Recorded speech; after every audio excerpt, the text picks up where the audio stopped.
Welcome to Sydney Reflect, Gaurab Gurung. Thank you so much. How are you, brother? All good so far. So good. How are you? All good, man. All is well as of now, but there's been a lockdown here in Sydney, so there's that. How's it in Yeah. Melbourne regarding COVID? Well, I must say we are a little bit in a privileged position in Mhm. comparison to Sydney now, because yeah, definitely Sydney is in in terms of the numbers as well. Sydney got a lot of numbers, so Yeah. it's a bit of a strict lockdown. But yeah, definitely Melbourne. Yeah, they always used to put us into a strict lockdown, Mm-hmm. but at the moment, yeah. So we just got out of the lockdown version 5.0. So yes, So feeling you, pretty. so you have had like 5 times, like right till Oh now, right? yeah, Five yeah, lockdowns. yeah. This is just second for People, us. yeah. People are almost losing their, Mm-hmm. patience Man, come on, just to be five in times is a lockdown. lot. Yeah. It's crazy, man. It's going crazy. I don't know when it's gonna open out here too. They have like extended it for one more month. Mm-hmm. And I don't know how long it could go. It could go longer if like idiots like those people who came out last Saturday. If idiots like, you know how much security is there in like Sydney City right now. There are like thousands of cops who are like roaming around just to make sure that Oh my, that doesn't happen again.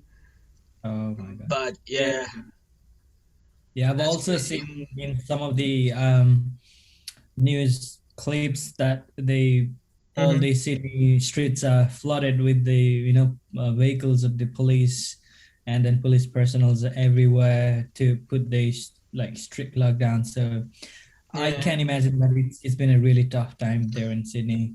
it is, So man. It is like we had a podcast regarding just COVID, what happened in 2020 and 2021. It's yeah. like it's different now, but Mhm. some people are just like that. It's like they don't understand that if the only way out here I can see right now getting rid of all of this is vaccination, right?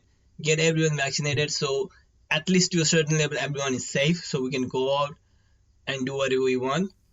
But people need to understand that this is only transmitting from humans to humans, which means that if you go out, it's gonna get transmitted. If you don't go out, it's not. Like even with the lockdown thing, like again, it's different according to different people. We have talked about that in that podcast, according to different perspective. But let's see what happens. Hope it gets better as soon as possible for everyone. Yeah, I wish for the same. Yeah, Yeah. better, So tell us something better. about yourself, Gaurav, for now, like just to let our audience know who you are and what you do. All right. Uh, Bit of a introductions. Mm-hmm. I shouldn't miss that I'm just a fresh graduate of social work. Yeah, Mm-hmm. definitely. I'm an international student. Being on and off of the international student space, um, pretty much wanted to really work in the space of international students. Been part of a couple of leadership lab here in Australia, Melbourne. Mm-hmm. Yeah, so during the lockdown, we tried quite a bit of a discussions in terms of the advocacy for international students. It's been quite like it was quite challenging time, and Mm-hmm. definitely it's a challenging time for a lot of international students here, and who are stuck outside. Mm-hmm. um yeah, besides that, volunteering in different Mm-hmm. purposes in the community. Always wanted to make a uh, change. Not possible to make a impromptu change, but Mm-hmm. just taking a one small baby steps. So regarding the volunteering, I'm volunteering at mental health. Um, Australia, and then Mm-hmm. at the same time, I was also, so as I've already mentioned, volunteering in the international space as well. Mm-hmm. So yeah, bits and pieces everywhere. Mm-hmm. Yeah. Nice to have you, bro. Nice to have you. And nice to see that you are working in the mental health space. I am much concerned about that. We will talk about that shortly later, a specific discussion or more discussion on that topic. Let's start, since our podcast is mostly related to international students and you are one. Let's start with that. Like, how was your journey? You're still an international student. So how long have you been here again in Australia? 17, I think. You came in 17? Yeah. Okay, so it's like 3-4 years now. Yeah, 4 years. Yeah. So tell me your story. Like, how was it like when you came here for the first day? How was it like?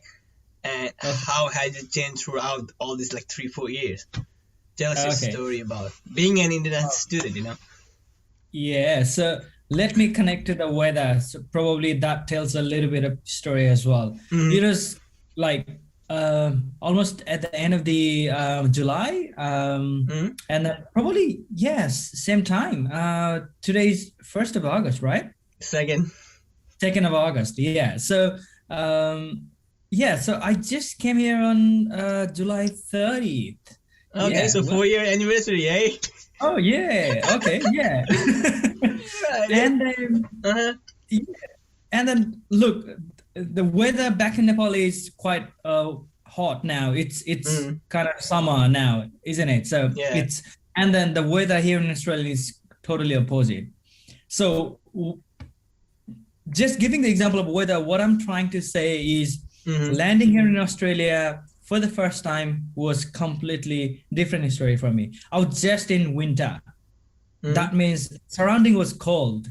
I was not feeling warm at all. See, I'm just, being a student of the literature, I'm just using the literature in my journey. That's right.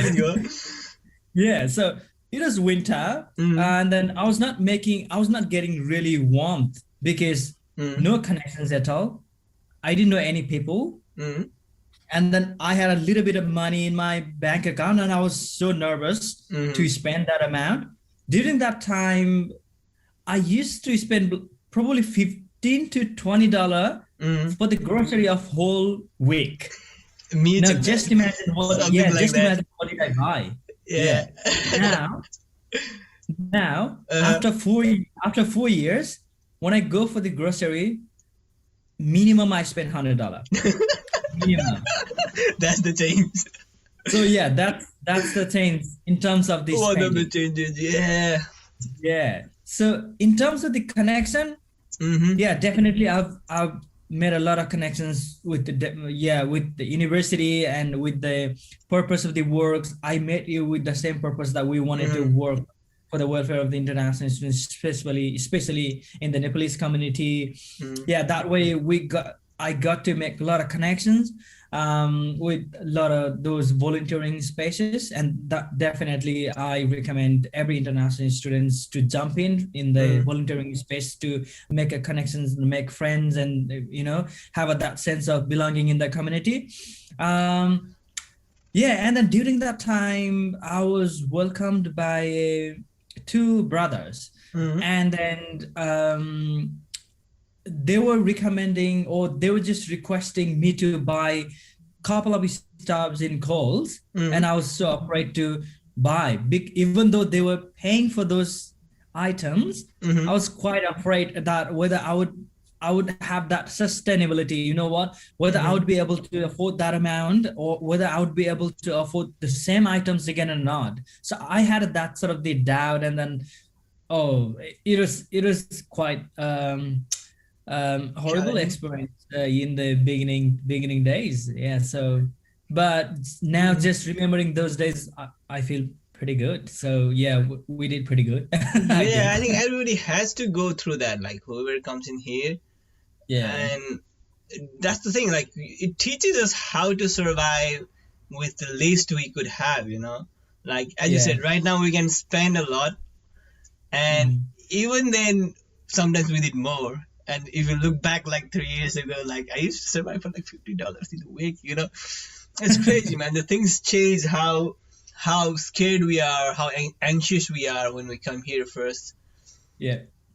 It's different. How has it been for you, like in terms of your lifestyle and everything? Let's compare it back to like what was it like in Nepal and from there coming here, how has your lifestyle changed overall? Um, well, in terms of the lifestyle change, not much drastic change, Mm-hmm. I believe. But yeah, so but definitely being in a different country, and then working out with the different sort of the hurdles that we had to face. Mm-hmm. So it's a I got to learn a different mindset here.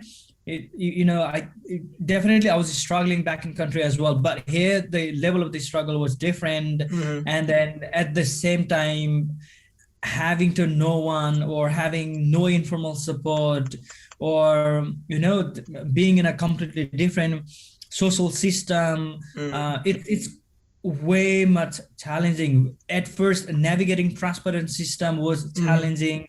We didn't know how to use the transportation, where to catch, and then even getting into university, and then how those classes are run, how to connect with the tutors or lecturers, Mm-hmm.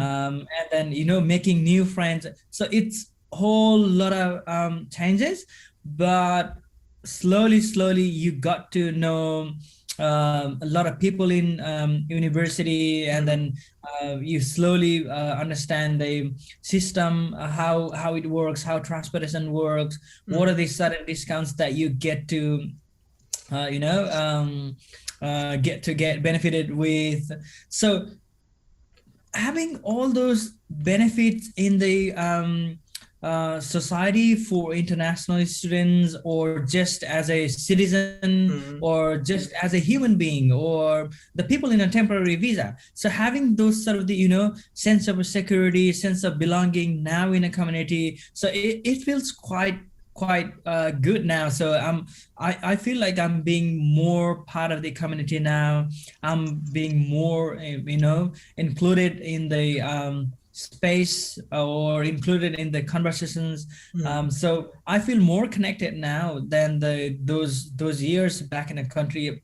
But I do not mean that I was not feeling connected, Mm-hmm. but coming in a different country and then having those challenges and then again being connected, it's a different feeling. So it's a different experience. So You appreciate it more somehow, I guess now, yeah, yeah, right? yeah, Especially yeah. like being in a student, like there aren't much. Do you think like there are any particular services which provide services to like newcomers?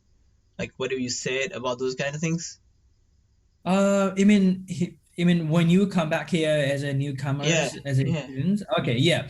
So during that time, I didn't know anything. Mm. So it's always No, I mean, do you know of like this? What I'm saying is, I understood what you said, and it's similar to what I've faced, right? What I'm saying is, who- is it like responsibility of the student themselves to know about all those things, do their research, or is it about like maybe consultancies could guide us in things like that, and stuff like that, like how to get settled out here, why, how are the because I remember when we went to US Mhm. from our school, our uni actually provided us with the documentation regarding like what cultures are there, what kind of transportations are there, what kind of money do you use, and everything, Mhm. But I don't think Yeah. we do anything. We were just there for like a week, and we had all Yeah. that information. But when we Yeah. come here, I don't think any of us gets that kind of information. It's upon us to do it itself. Yeah. Yeah, I get that. Yeah, I get that. Yeah, even when I was here, I didn't get those sort of information. But Mm, when we are in a right place to ask for that information, there are those information. For example, what I mean to refer to the fact that is, mm-hmm, when you get into the orientation session, mm-hmm, the university provides everything. University somehow provides how mm, transportation can be used, how do you access the university, mm, what sort of the benefits that you get as an international students, right? mm-hmm, If you do not know any sort of the accommodation, whether university can provide the accommodation or not, if they mm, can, where they can go. So those sort of a information, even the universities, the information package includes the like sometimes a living cost here Mm, in Australia, and then they might also include the quite interesting information about the new places or new cultures to explore, how to get to mm, know about the culture. So yeah, so definitely, um, I think the first point of contact would be the university people. university. Yeah, so especially the admission or the where do we go? Like student center or Mm, every university has got their international students hub or something sort of thing that they look after international students.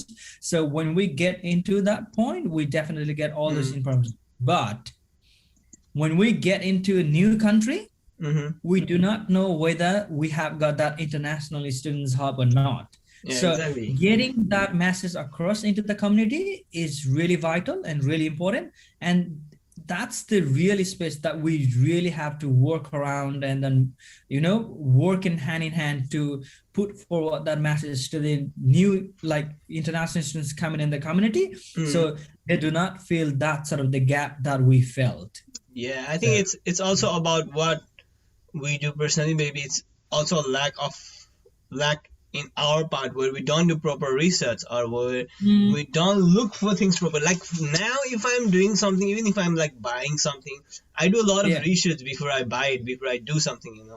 But yeah, I yeah. guess we just don't have that kind of a culture back there Yeah, where we do, definitely. even Yeah. in universities, man. I don't think I did any of my assignments properly by doing proper research. It was all like copied from someone else. So Yeah. yeah, I think it's also about more like I believe that it's more about like what you do yourself, because when I came in here, I made sure that I wasn't dependent upon anyone for anything. Like starting from, I talked with a lot of people before I came in here.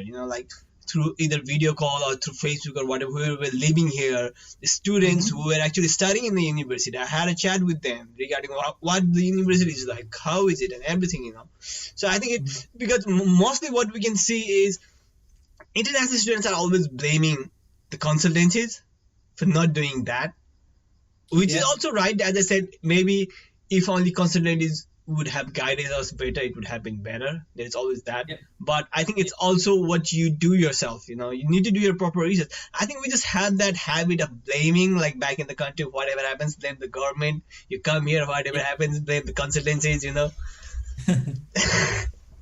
Yeah. Yeah. Yeah. I definitely agree with your point as well. Mm-hmm. Yeah.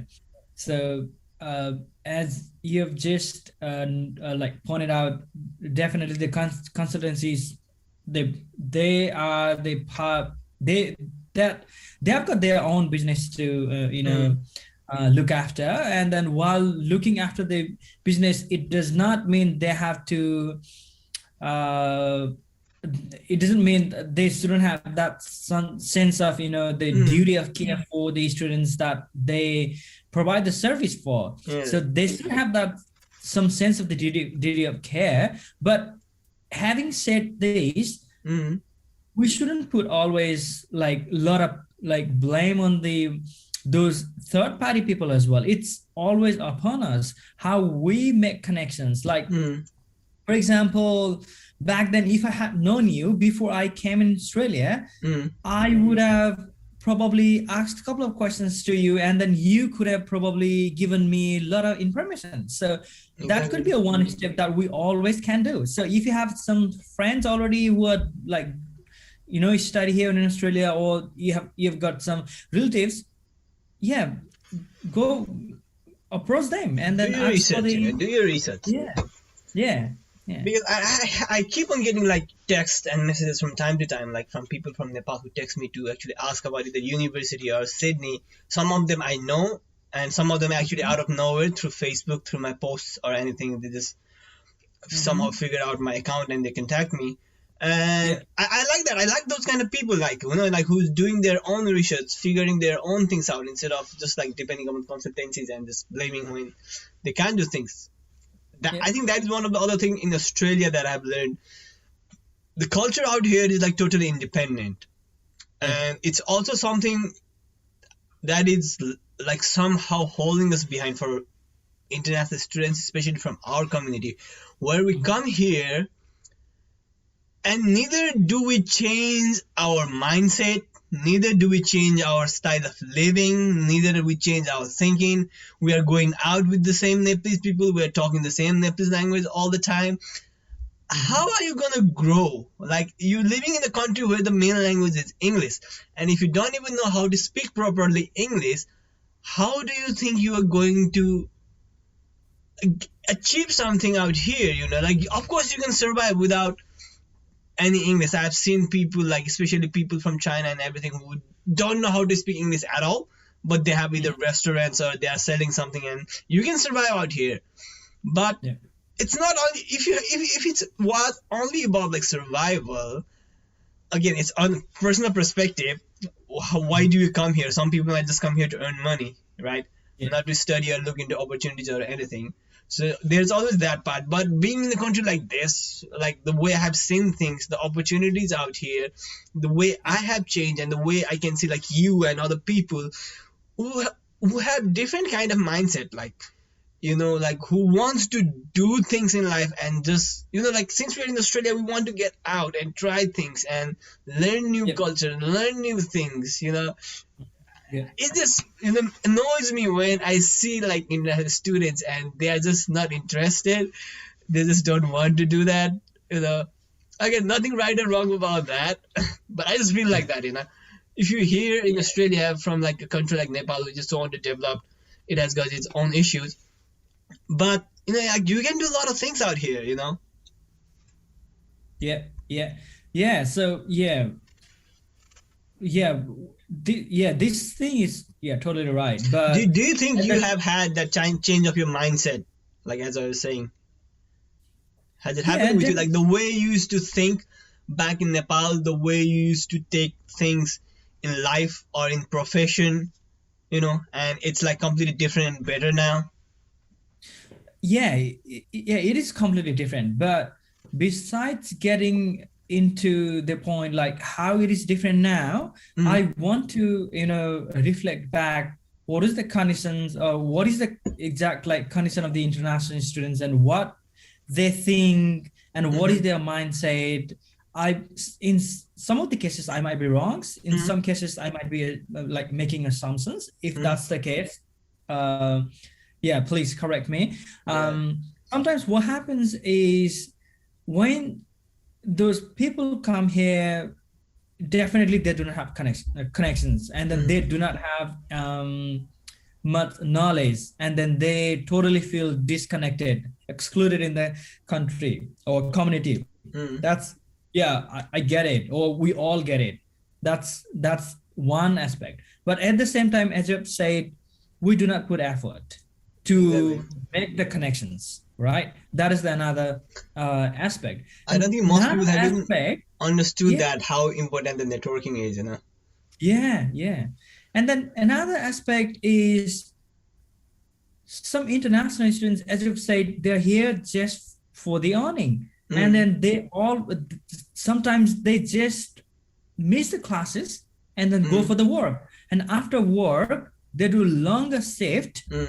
And then they go back to their home, and then again go to university, and again work, home, university. So they don't have any other places to explore, and they don't want to explore. Sometimes it is the mind as well. We do not want to be in a uncomfortable situation. When we just follow one pattern, study, work, and home, we just keep on following that pattern, and then we do not change that pattern, and then we just do not learn anything. But now, when you coming back to the mindset that has been changed, it's all because of the effort that we all put, that I personally put, that you personally put. For example, I went to the leadership lab. I did several volunteering. I did a lot of fundraising, especially for the cancer council. I didn't have that courage to just stand in the middle of the shopping center and talk to people about their feelings and just sell daffodil flower and then do the fundraising event. Look, when you just think from the outside, it sounds totally insane. But when you're in that space, it makes a lot of sense. It Yeah. feels so positive that you're making some sort of the impact, but at the same time, you're getting to know people, you're getting to know the stories, you're Mm, getting to know the system better, how it works here. Right. exactly. So yeah. So that way, so if you try to explore more of the communities, how communities are working, if you Mm. try to come out of your comfort zone or yourself, everybody says that like come out of the It's a comfort zone, cliche, come out of but what does yeah, that yeah, mean? yeah. Definitely it's difficult at in the very beginning, but it's not it's not a thing like it is impossible. You have to Mm, take the smallest step first. Go to shopping center, say hello to someone. mm. If you just got to make eye contact, just not hi or That's just another smile. great thing I have found out here in Australia. Like, even with the strangers, we say, "Hey, hello," That never Mm-hmm. happened back Yeah, home. You have you yeah, realized yeah, that? We yeah, just like, that's "Hello, yeah, hello, mate." That's yeah, really good that's culture what. out here, man. Yeah, because the culture as well, it's quite difficult for us to Mm-hmm. open up sometimes and then make connections because we do not generally go to strangers and then talk.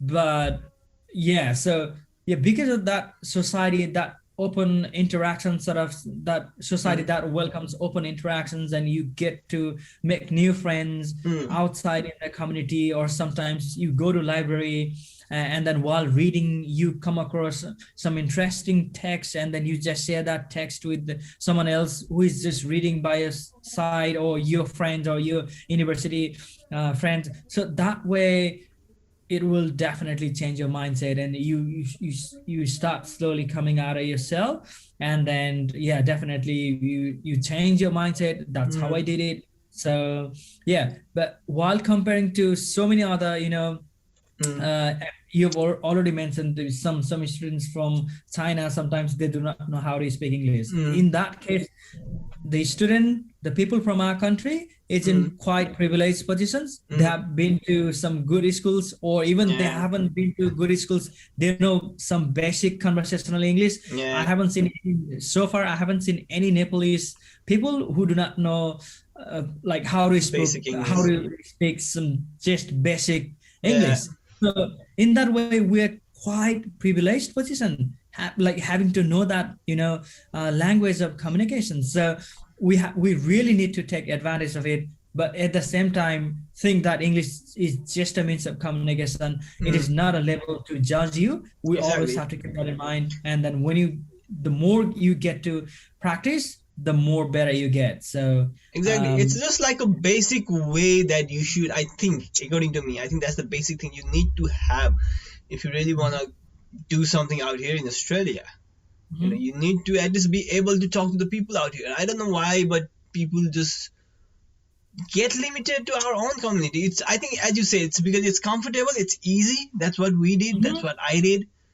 yeah. And we just had a chat in one of our other podcasts where we had a life coach here. She was saying that the reason why we don't want to change or why we don't want to get out of our comfort zone is because we are afraid of the uncertainty that it holds. Like if you get out of comfort zone, like what happens, how would happen, that's the one of the reasons why people don't want to get out of that comfort zone or Yeah, change. yeah, It's also what kind of circle you are like in when you're here, because mhm, me personally, I have been living here in Redfern. It's been like 3 years now. The reason mhm, why I moved here, there were different reasons, but one of the reasons was because I wanted to live among the Aussie people, like learn their language, have a proper conversation, learn their slangs, learn their culture. So mhm, that was the reason why I forced myself to actually live with people, like completely from away from our own country and everything. Now, I don't mhm, mean, when I say this, I don't mean that because I don't like my culture or I don't like my people. I love them, I love culture. Like, I love preserving culture, especially when it comes to like Newari culture, like not only Nepali, but going deep dive into Newari culture. I want to yeah, preserve that. I want to preserve the language, and I love all of yeah, those things. But when I'm here, like we have a saying back home, you know, अन्धको देशमा गएपछि अन्ध हुनुपर्छ, mhm, something like that. It means that if Yeah. you're going to a country with full of blind people, you will have to act as a blind to, like communicate with people or to get mingled down with people. So you Yeah. need to change yourself. I think any international who is coming here and who do not want to change, I think they can never progress in their career. I mean, in their life as a whole and everything. They might be able to do some job, earn plenty of Mm-hmm. money, buy a house, but I don't think that's just what we could get out of it. In an ocean of fresh water, why are you only getting like a glass of water? Get as much as you can. True. True. That's Yeah. the thing, man. Yeah, Uh, true, true. Yeah, yes, definitely. Yeah, definitely we should definitely assimilate into mhm, the new community, new society. But at the same time, while saying this, yeah, there are the challenges, there are the privilege thing, mhm, being international students or the migrant, you have to go with a lot of hurdles. For mhm. example, you're not the superior call up. I mean to Of course, say we're not white people. We exactly. do not, yeah, we do not speak English. Mhm, um, we do not have the good income. We do not have that residency thing. mhm. But we have got a lot of resources to explore. We have Exactly. got a lot of connections to make. Start from university, start from your community, and as you've said, start outward, start Exactly. making connection. So yeah, having less privilege, it does not mean that you do not have resources that are already in the community, that it doesn't mean that you cannot use them. Mm, You can use transportation, you can explore people, you can go to exactly. different restaurant, you can meet the people from the different country, you can make friends, you can make friends from South America. You know Exactly. what I mean? So learn language, learn culture. I know how So to say like hello and how. I used to know. I think I've forgotten it already. But I used to know like at least in 10 languages, at least how to say how and how are you. Because it's yeah, fun, like whenever you see a person from a different country, just by saying those two words, it's like a yeah, great icebreaker to have like a conversation with them. definitely, definitely. Yeah, And yeah, that's exactly. one of the best things about Australia that I love living here is because of the culture we have here, like different kinds of culture. Like we're wasting the whole world just being in one country. Because you Yeah, have yeah. different people, so you can connect with them, you can know about their culture. Hmm. It's a great place to be in, man. I love to be here. I love to be here in Sydney, Australia, man. Yeah, It was everyone one of the does. major Yeah. decisions of my life, and it Uh-huh. had changed me so much. It has just made me so much better right now. Yeah. I love this place, man. Now, Yes. since we Yeah. are, yeah, another thing, since we are into the topic of talking about international students and the difficulties of international students, one of the things is when we come here, we get into so much of a pressurized or stress situation that Uh-huh. most of us has to. I think I don't know the exact data. I think it's 1 out of 4 people, but 1 out of 4 international students has to go through mental health issue. Mm-hmm. So since you are working as a mental health ambassador, let's Mm-hmm. talk about that and around that.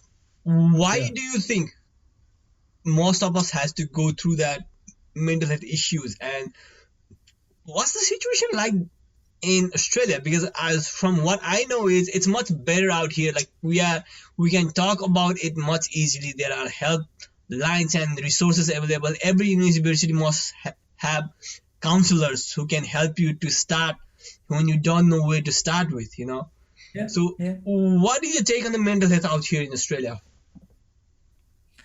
Uh, well, yeah. So yeah, definitely. While talking about the mental health conditions of international students, I would definitely like to refer back to the culture that we come from. Mm, Uh, Look, we got a lot of stigma about the mental health. We still struggle to open up. mm, We still, though we got, for example, though I stayed here mm, for 4 years, and then I've been volunteering as a multicultural ambassador for mental health foundation Australia. mm, Sometimes I also struggle. I struggle so hard that I had to make the decisions in a very last moment to seek counseling services. Even the individual like me who really want to open up about their mental health struggle, it's really, really, I mean, like really difficult for me to open up during that time. So what I meant by this is there is stigma. The people really do not want to talk about it. There are the resources, a lot of resources, but at first we do not know where to start from. There are the resources definitely in university, but sometimes it's hard to go out there and actually seek that help right now. Yeah. So because we don't have that culture of seeking help. You know what? We do not like to ask for help. That's the cultural thing. I think it's only regarding mental health. If you look into other things, we do have habit of asking for like things, other things. You know, we have a habit of asking things. It's not that we don't have that. It's just in the mental health space we don't have that. You could be right that case as well. Yeah, people definitely ask for other things, but definitely ask for help. So, look, what is the could be majority of the mentality that when they ask for help, they feel some sort of the minority. They feel that they're in a they feel that power imbalance. You know, when they ask for help, they feel that power imbalance, that they feel like they're being powerless, and then people do not want to be in the position of powerlessness. They always want to have that power of knowledge, a power of having that assistance when they look for. And then when they have that scarcity, they will definitely experience that powerlessness. And then they do not want to be in that position. So that sort of mentality would sometimes act as a barrier to ask for or to seek for support that are already available. As you've already mentioned, there are some, the counseling sessions, almost 10 sessions free in the university. But in the beginning, sometimes we do not know how those counseling services work. Yeah. So, it's hard. It's already hard being in that situation. And then you have to go to, and again, this is the kind of thing which comes with the stigma, where what you said, like we can't just go out and ask for help. Yeah, because you're already going through that situation which is already hard on yourself, and to actually go out and talk to someone else in a country that you're very new, it's kind of pretty difficult, you know. Another level of challenge, isn't it? So that way international students are having really difficult time. But having said this, we can always work together to make the services already available in the university make better, make more culturally responsive. How we can do that? Probably describing about those services in different languages, or probably having the the ambassador, international students ambassador from different countries. It shouldn't be like international students centers should be run by a male white Australian person. You know what I mean? If there are there should be the representation. So there should be a member of the I'm not blaming university. They are doing fantastic, but often they are failing to have this culturally responsive, culturally safe environment. So I do not want to seek help from a, man, white Australian person. If there is somebody that I can really trust, then only I can open up. Exactly. But at the same time, we have to also consider sometimes some students or some people, they do not like to open up to the to the people from their own community, because our community is small. It's emerging community. It's small community. So when we open up our issues, then they think that the whole community will know, and then the parents back in the country will know. So in that case, they want to talk to the different people. So in that space, we should definitely have the resources, and we have that resources back in university as well.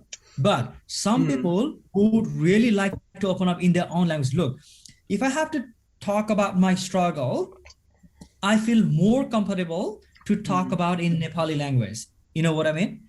So that cultural space should be maintained. So having that resources around in the community, in the university is quite important. And then universities are really stepping up, stepping up in that space as well. I really appreciate their effort. So I think things are going positive, but still we need to we need to have a lot of resources spread around in the community.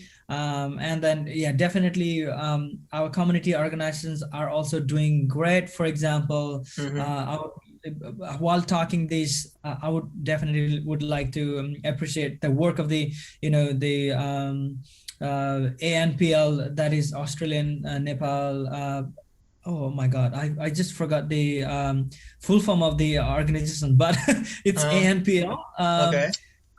Something link. What I wanted to say is what they are doing is, they are doing the mental health first aid course. And then I was also one of the participant.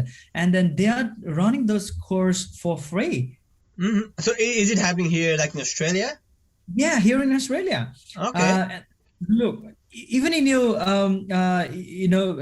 your podcast, you can share that link, and then because sure. So they are offering those sort of the mental health first aid training, and then getting into that 2-day long training, I got to know more about what are the challenges we are facing, and what are the resources that we have in the community, and how community people are coming up, or how, what is the current that we do not have definitely data, but what is the current situation, what is the ongoing thing in terms of the mental health. So I think I request as much as those international students and the community members to be a part of the mental health first aid course. That would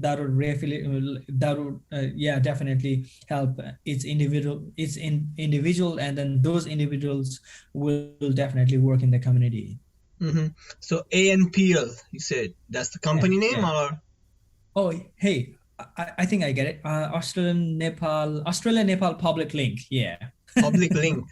So it's basically an organization. Yeah. Okay. I would love to, do you know anyone in there?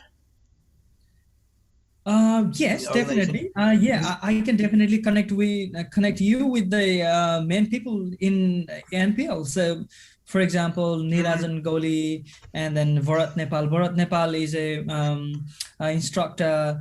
So they are doing a fantastic job, and then sometimes they come up with the mental health stories that international students are facing, because they are in the forefront of the mental health currently. And then some international students go to them asking for some sort of the support, and then since the Bharat Nepal is already working in the mental health space here in Australia, so he sometimes, not sometimes, but most of the time, refer students to the available resources in the community. For example, GP would be the first point of contact, and then from GP they may refer to the different community organizations who offer services free of cost. Definitely it's quite costly to have all those services here in Australia, but do you know how costly are they? Any average pricing,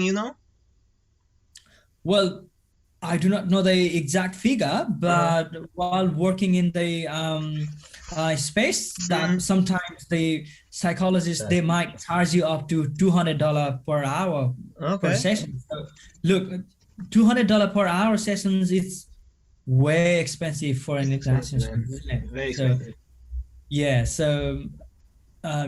But having said this, I'm not trying to scare people away. There are so many free sessions that you can access from your universities, and then there are the organizations that they offer free counseling services as well. So yeah, so we can definitely work around those space, and then yeah, definitely first point of contact. I might not be expert, but definitely first point of contact would be your GP, and then GP would definitely have a lot of community connections where to connect. So I think you yeah, can also start with your counselors. As I said, every university should have a counselor there. I think it's also yes. like they have the counselors, but students don't know about it. Students don't know what a counselor does or what happens in there. Well, So I, again, cultural thing, because yeah, we never had those counselors back in our country. So mm, those services never existed in our support system. We did not have those sort of the welfare system back in the country. But here we have got a quite good welfare system. And then where things are, where supports are, it's sometimes quite hard to navigate. So yeah, so in that navigational phase, if we are already into the community, if we could come around and then work together, mm, it would be really it would be really beneficial for newcomers and new yeah. internationals. Yeah. I think I'd love to bring in the people from ANPL out here and talk about that, because I think mental health issue is something that needs to be Right. talked about more, especially in Yeah. our community. Like I share my story all the time wherever I can, so that Mm-hmm. at least people who might be going through something like that could at least relate to that, and at least could find out that there is help, you can do this. And in most of the cases, again, going back to the podcast we did with the life coach who actually had proper education in neurolinguistic behaviors or something like that, so she's like kind of an expert. And when we were having a chat with her, we also come to a conclusion there that most of the time it's not like a serious depression. It's just like we are stuck under so much of stress and pressure that we just want someone to help us, like to figure out things and get out of it. Like Yeah. most of the times you don't even have to go to a GP. If only you go to a Yeah. counselor, talk to them, and get suggestions from them, that's more than enough in most of the cases. Yeah. Yeah. Yeah. So I think Sometimes. yeah, Yeah. there's a gap of like communications between the resources or services that are available and Yeah. the people who are actually going through those issues. Yeah, yeah. So definitely, the lack is always there. So yeah, definitely, we do not know, or we do not have enough resources, or Mhm. sometimes we do not know where to look for resources. Yeah, as you've said, you do not always have to go to GP. Sometimes small change in your lifestyle Mhm. can make a lot of difference in terms of your stress. For example, just walking around the green space, Exactly. going to the garden, going to the, going near to the plants, Mhm. getting that sunshine, listening Sunshine to is a the very good important, music. and vitamin D is very Yeah, important for your mental health. yeah. So listening to the good music, right? Mhm. Our brain has got I cannot exactly say what sort of the chemicals, Mhm. but our brain needs certain chemicals to bring up that good moods. Like Yeah. people say dopamine or something sort Dopamine. of Yeah. serotonin, getting into those sort of different space, you Mhm. get those sort of the chemicals in your brain. So when you get those sort of the chemicals, when those chemicals are released in your brain, then Mhm. you feel different, you get a different mood. so Exactly. so sometimes when you feel really low mood, it does not mean that you're going through depression. Mhm. Sometimes it is doing a little bit of exercise, getting to get connected with the nature, listening the chirping of the birds, Mhm. going closer to the flowers and beautiful things, just having a just go by the side of the lake and read your favorite book, Mhm. just see how those ripples are there in the lake, Yeah. and then small birds. Oh my God, Get out those of the things routine and enjoy the nature for a day. Like for people like that. yeah, I do that yeah, from oftentimes, like when I feel like I'm too much of pressurized, and I'm just stressing myself out too much. I just take a yeah, break, like for a day or so. I just do nothing and just either watch movies or just go out and travel. And yeah, yeah, sometimes that changes the mood. The yeah, recent days, actually, I have been doing meditation. Like I do 20 minutes of meditation every morning.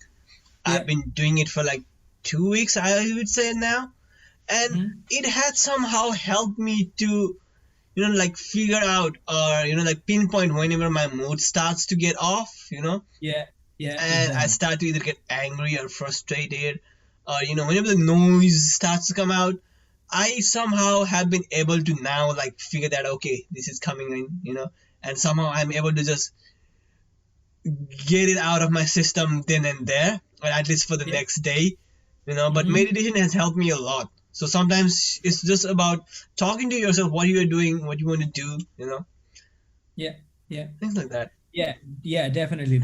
For me personally, two things. Mm, It sounds quite dry to some people, mm, but when you just try the, breathing exercise, it helps a lot.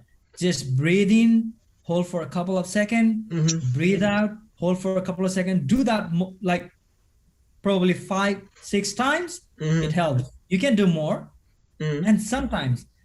And then another personal thing that I do just to feel quite good, just mm, I I I, I say it's a medicine for my mental health. What do I mm, do is I go to the I go to near the plants, and then I mm, touch the leaves. I touch those plants, and then I mm, get brushed with those leaves. mm. It feels so great. I've got a Yeah, lot of indoor plants. For example, just here, yeah, I've got I can one. see that. Look, I touching actually this, had one, man. It's all done yeah, right now. This is what is yeah. left. That's not good, great thing, but look, touching these things, it's not a good feeling. You know what I mean? Yeah, of course, man. So, yeah. So those sort of things makes a lot of difference. So make Mm, make smaller changes in your lifestyle. Yeah, do exercise. Don't always like be a part of that pattern that I already mentioned, like mm, work, home, university. it's exactly. it's challenging. It's challenging, definitely. I know that it's challenging to come out of the pattern, but sometimes we have to treat ourselves in a different way. You But have to.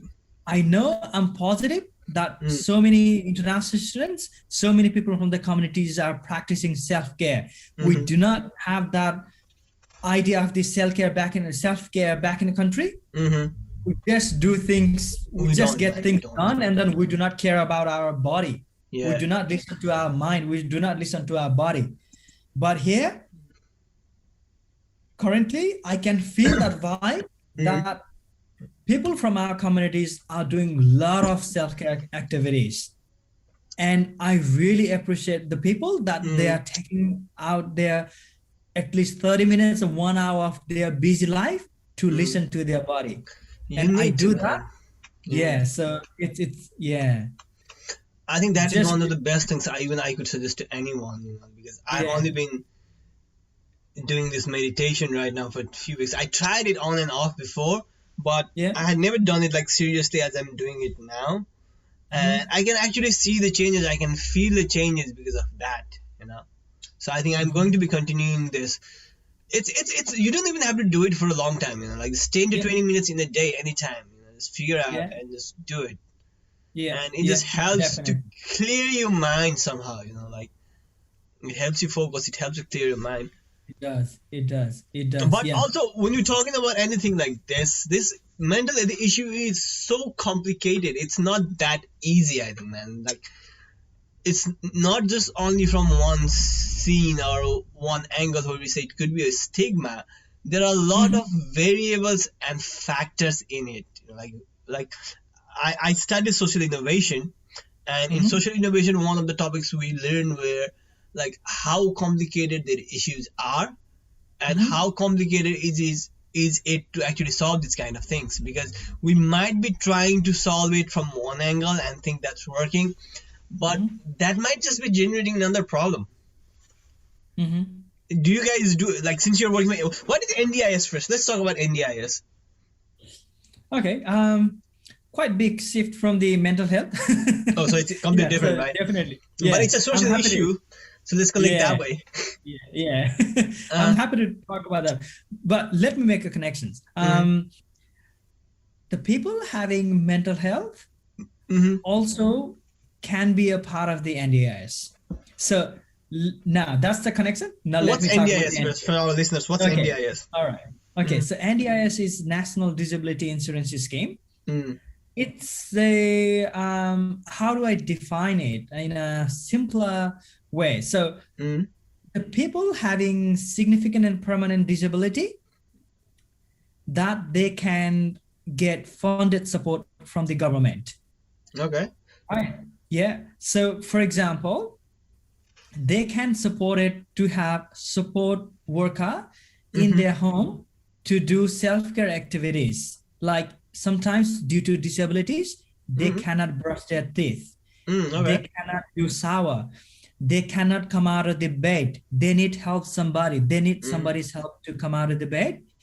Sometimes they need wheelchair. Sometimes they need so many different mobility vehicle. Sometimes there needs to be adjustment in their home or living condition, probably changing the toilet seat, changing the different beds, or have talking about the accessibility to home, so many different things.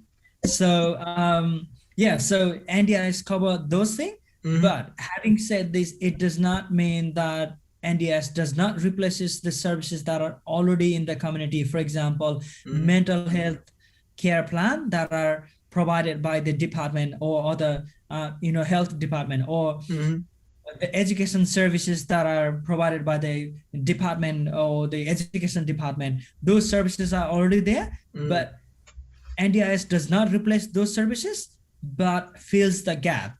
Okay. If those services do not,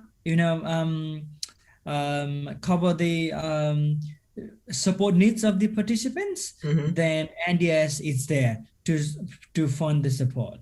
Yeah. So you mean if there's like a disabled person out there, then and if he or she can't afford the services, NDIS help them to get that basically, right? It's not about the affordability. If the services is already available, then being Australian citizen, the NDS is eligible to Australian citizen, and then the permanent resident, and then certain visa category. I'm also not quite sure about that. You can definitely get a lot of information, general information in NDIS website as well. So it's you can get it a lot of public information, but it's if the services are, for example, the responsibility of health, then those services are there, and then the social worker, my position is called local area coordinator. Local area coordinator would work as a advocate how that support can be affordable to that person. Sometimes if it is not affordable, sometimes NDIS might pay gap fees. It is getting quite technical, but let's put it in a simpler way. There are so many support available provided by Australian government. If those support are not there for the people with the disability, if those support are not accessible, then NDIS would make it accessible. For example, if there is a health appointment, for example, there is a health services that provided to the Australian, citizen, or even for example, let's not only talk about the Australian citizen, but for example, people from my community, for example, those Nepalese people who are already citizen, or those Nepalese people who are in a permanent residency visa, then for them, if they have got the doctor's appointment, but they cannot go due to their leg impairment or their permanent disability, then in that case, NDIS would support. How? NDIS would bring support coordinator, not support coordinator, sorry. NDIS would bring support worker to help that person to attend those health appointment, or NDIS may do some, the vehicle modification so that the people with the disability can drive those vehicle, or can fund wheelchair, or those sort of the mobility vehicle, so that the people with the disability can really access those community services. Does that make quite sense? Is that Yes. clear? Do you guys have any office or anything nearby the Southern Cross station? I don't know. I don't know if you guys are there or not, but there was this service in Melbourne that I know of. What they Mhm. do is they actually help disabled people to travel.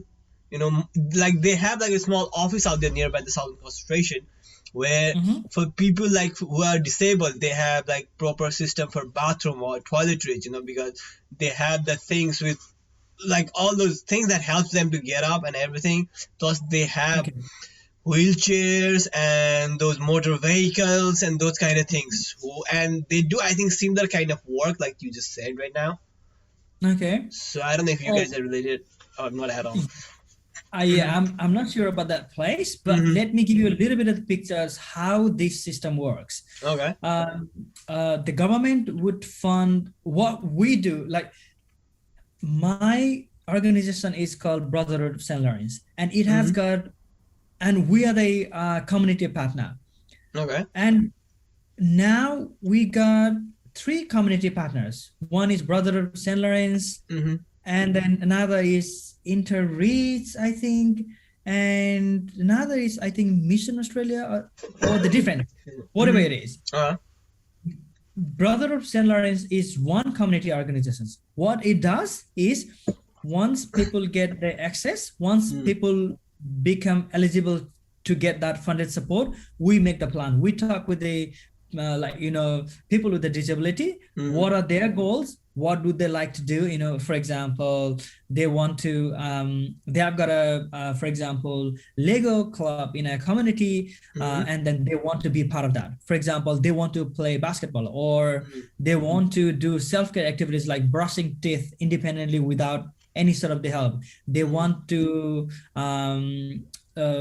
do probably access toilet or access home independently. So we talk with them, and then we Mm-hmm. make certain plan, and then we submit, and then we get the funding. Not we, but Okay. participant would get the funding. Mm-hmm. And then there is the other people who are the support providers. Okay. They are like community disability support providers. Mm-hmm. They provide support worker, they provide support coordinator, they provide support like garden care. They Mm-hmm. bring the people like handyman who can make the just adjustment at home. They bring the car mechanic who can do the modification. So probably whatever the the place that you're referring, that Mm-hmm. might be a place, could be a disability service provider. So community partner and disability service provider, those community organizations work hand in hand. Mm-hmm. I know there were so many, even the Nepalese people have got those sort of the disability service provider here in Australia, here in Melbourne as well. I have also come across a couple of Nepalese people who are working in that disability sector, that Okay. they provide those services, like providing they provide support coordinator. Have you not heard that some of probably your friends or my Mm-hmm. friends are working in a disability? There are plenty Have of you heard of that? my friends who are working for like Yeah, aged care and yeah, disability care. Yeah. yeah. That's They are the people. So what we do is Mm. we create a certain funding. For example, participant needs 5 hours of support worker Mm. to do this thing. Mm. We make that plan, Mm. and then government, the NDIS department will give that funding for that Mm. 5 hours, Okay. and then those organizations from the community would come up with the person who Mm. has done that certificate in the disability course, or they have done some sort of the just like edge care, Mm. disability care sort of the course, and then they will come up and provide the support that needed by the people with the disability. Okay. That's the some sort of connections that we I'm got. having cough. That's good to know, man. That's good to know. You have always been like working in the field of social issues and social work, man. It- Yeah, I that's. want now. I want to join in the same thing that I was going to join before regarding mental health. All of these Mhm. issues are so complicated. So how do you guys like design, or do you even look at things like, okay, we're trying to do this, and this is how Mhm. we're trying to solve this problem for now. But do you Mhm. guys look into whatever we are doing, is it actually creating another difficulty for them, or is it causing another issue out there? Do you guys have any brainstorming work or meetings regarding those kind of things? I mean, do you mean in terms of just mental health alone, or it's As in a whole, terms of in your disability? job, I mean, particularly in Oh, okay. disability and in your job. Okay. All right. So in terms of my job, Mm-hmm. probably definitely we're not making life more difficult. So what we do is we create goals and aspirations that they want to achieve. Mm-hmm. For example, the people with the mental health, they get a lot of support from the department like mental health care plan, and they Mm-hmm. get the services of the GP. Mm-hmm. Um, sometimes sometimes the mental health is not always about the having those GP and mental health care plan. Mm-hmm. Sometimes getting to access community, getting to access, making the social connections, Mm-hmm. or building the friendship is also really beneficial to mental health, isn't it? Mm-hmm. Of Sometimes course. accessing the community event or recreational activities like playing basketball, playing some sort of the sports, it's also really really effective and really beneficial to participants with the mental health. Mm-hmm. So sometimes they come up with a psychosocial disability. So in that case, we they have got a certain goals like accessing community, making new friends, and sometimes we also support the different therapy Mm-hmm. that might include psychologist. So Okay. yeah, so those sort of the therapy sessions, or sometimes would be just occupational therapists. They Mm-hmm. come up with a different sort of the different sort of the techniques and skills and strategies to enhance or improve your overall well-being. And when Mm-hmm. your overall well-being is improved, definitely it will definitely improve your mental health. But definitely we don't have to make the assumptions in that space. Mm-hmm. um, so yeah, so while acknowledging those mental health care plan, Mm-hmm. we have to advocate the participant to access those care plan. At the same time, Mm-hmm.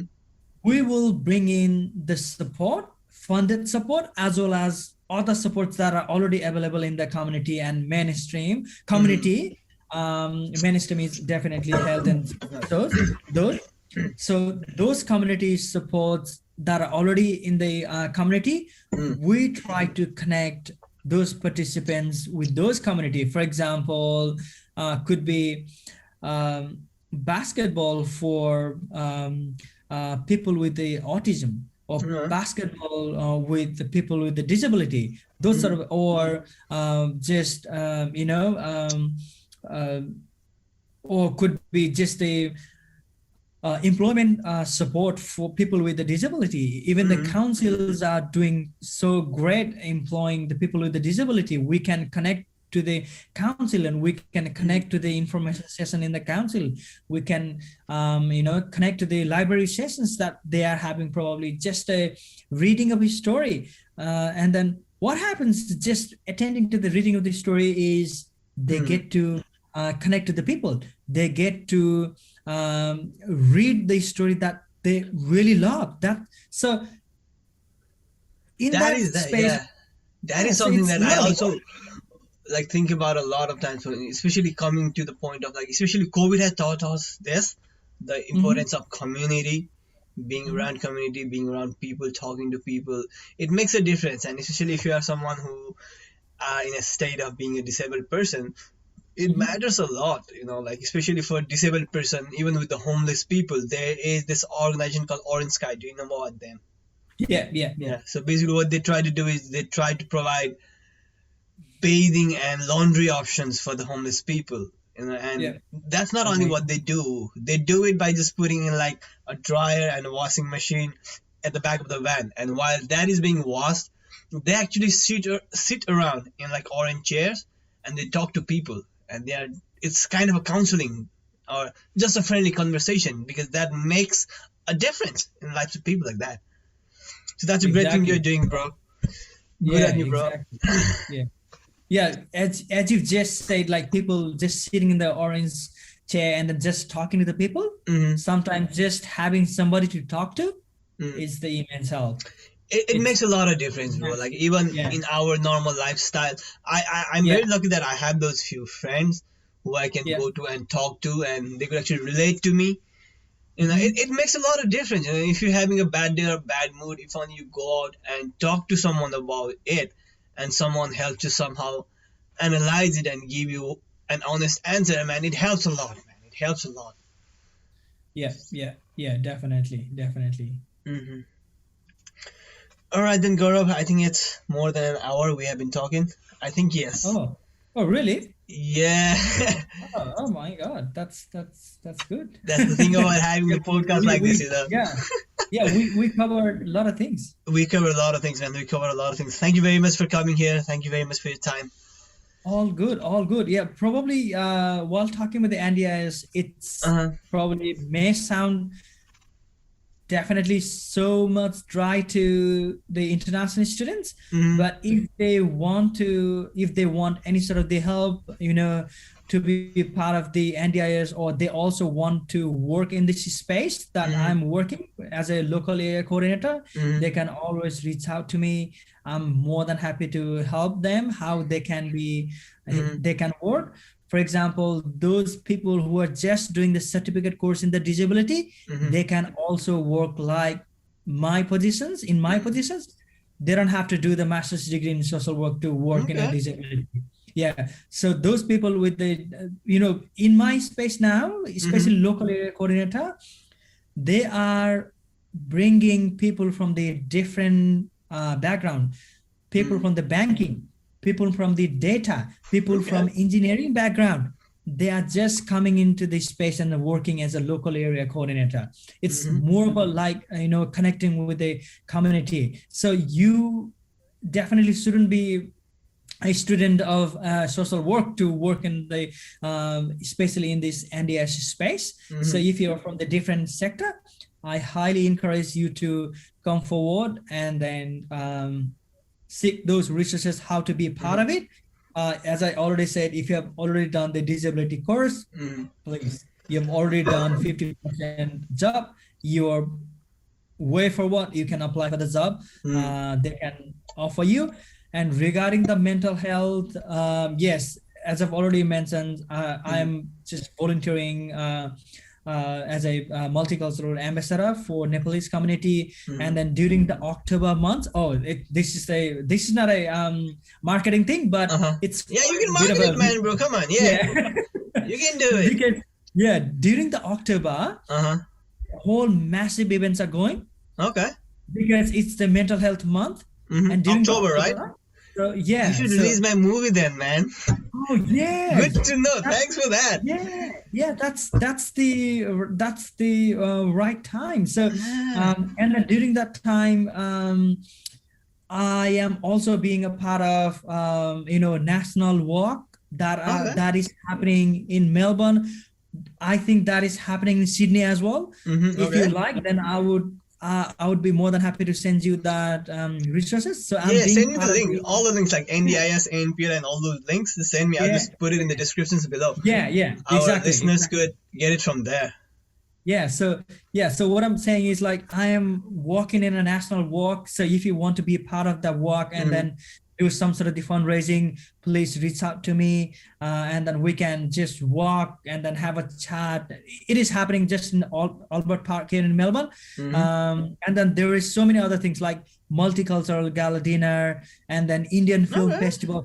So many events, whole month Hmm. full of events happening. I'm Hmm. happy Hmm. to give you that link. You can put that in link below, and then Yep. we Yep. can definitely connect. Yeah, so that things would open up new avenues for Hmm. international students or the students those who have recently graduated and wanted to make more connections, that would be really beneficial to look out or make the new connections, and then get new jobs. So yeah. I'll surely link all of those links down in the descriptions below for our listeners. Yeah. Once again, Gaurav, thank you very much for your time. It was great to have you here. We talked a lot about international students, our mental health, and everything. Thank you very much for your time, Gaurav. Thank you so much, Bikis. Thank you so much just listening to my this casual blabbering. That's right. In some cases probably I didn't make sense, but if I did make sense, I humbly request people to reach out to me. I would definitely make sense to you personally in the personal message, and then we will do that. We will. Thank you very much, Gaurav, again. Thank you to all the listeners who listen to our podcast. Yeah. We'll see you again. Thank you so much. See you. Bye. If you like this video, hit subscribe. You can listen to the full podcast in YouTube, Anchor, Apple Podcasts, and Spotify.